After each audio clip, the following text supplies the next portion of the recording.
Assalamualaikum warahmatullahi wabarakatuh. Halo anak-anak semua. Hari ini kita akan belajar materi mengenai perumusan Pancasila sebagai dasar negara.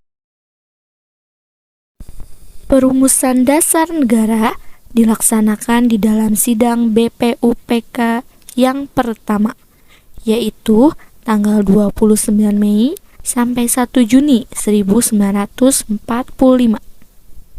Pada hari pertama sidang dimulai, Ketua BPUPK, yaitu Rajiman Widyo Diningrat, meminta pandangan para anggota mengenai dasar negara Indonesia merdeka. Permintaan itu kemudian dijawab oleh beberapa anggota BPUPK, diantaranya adalah Muhammad Yamin, Supomo, dan Insinyur Soekarno.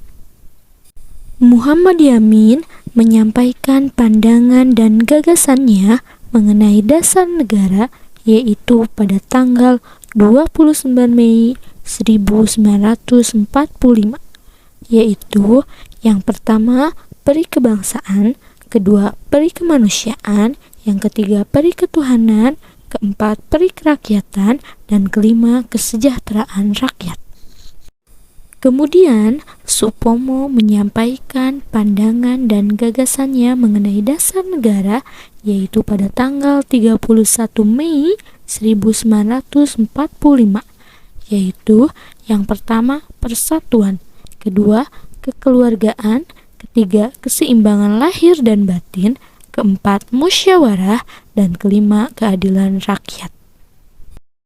Insinyur Soekarno menyampaikan pandangan dan gagasannya mengenai dasar negara pada tanggal 1 Juni 1945, yaitu yang pertama kebangsaan Indonesia, kedua internasionalisme atau peri kemanusiaan, yang ketiga mufakat atau demokrasi, keempat kesejahteraan sosial, dan kelima ketuhanan yang Maha Esa.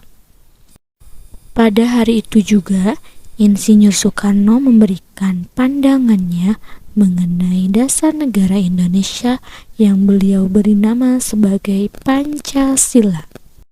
Setelah sidang pertama berakhir, sejumlah anggota BPUPK mengadakan pertemuan untuk membicarakan langkah selanjutnya, yang kemudian terbentuklah dua panitia kecil, yaitu Panitia 8 dan Panitia 9.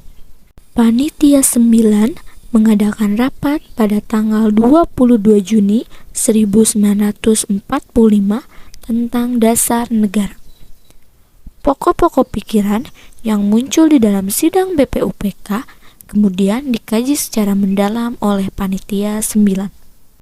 Dengan mengacu kepada seluruh masukan para anggota BPUPK, akhirnya disepakati rancangan asas atau dasar negara Indonesia merdeka yang diberi nama oleh Insinyur Soekarno sebagai Mukadimah, sedangkan Muhammad Yamin menyebutnya sebagai Piagam Jakarta. Hasil keputusan Panitia 9 tersebut kemudian dilaporkan kepada anggota BPUPK pada 22 Juni 1945. Karena dianggap telah menyelesaikan tugasnya, BPUPK dibubarkan pada 7 Agustus 1945. Kemudian, pada tanggal 9 Agustus 1945, dibentuklah Panitia Persiapan Kemerdekaan Indonesia atau PPKI. PPKI belum menjalankan tugasnya, situasi Indonesia semakin memanas seiring dengan dibomnya Nagasaki dan Hiroshima. Sehingga pada 14 Agustus 1945, Jepang menyerah kepada sekutu. Seiring dengan itu, terjadi kekosongan kekuasaan, sehingga situasi tersebut dimanfaatkan oleh para pendiri bangsa untuk mempercepat kemerdekaan Indonesia. Akhirnya, Indonesia diproklamasikan pada 17 Agustus 1945. Sehari setelah proklamasi kemerdekaan, 18 Agustus 1945, PPKI melaksanakan sidangnya. Dalam sidang inilah peristiwa penghapusan 7 kata dalam Piagam Jakarta terjadi. Alasannya, sejumlah pihak merasa keberatan dengan adanya 7 kata tersebut yang dapat berpotensi terjadinya perpecahan di negara Indonesia. Sehingga sila pertama di dalam Piagam Jakarta dirubah menjadi Ketuhanan Yang Maha Esa. Pada sidang tersebut juga, Pancasila disahkanlah sebagai dasar negara Indonesia. Nah, itulah materi mengenai perumusan Pancasila sebagai dasar negara. Terima kasih atas perhatiannya. Wassalamualaikum warahmatullahi wabarakatuh.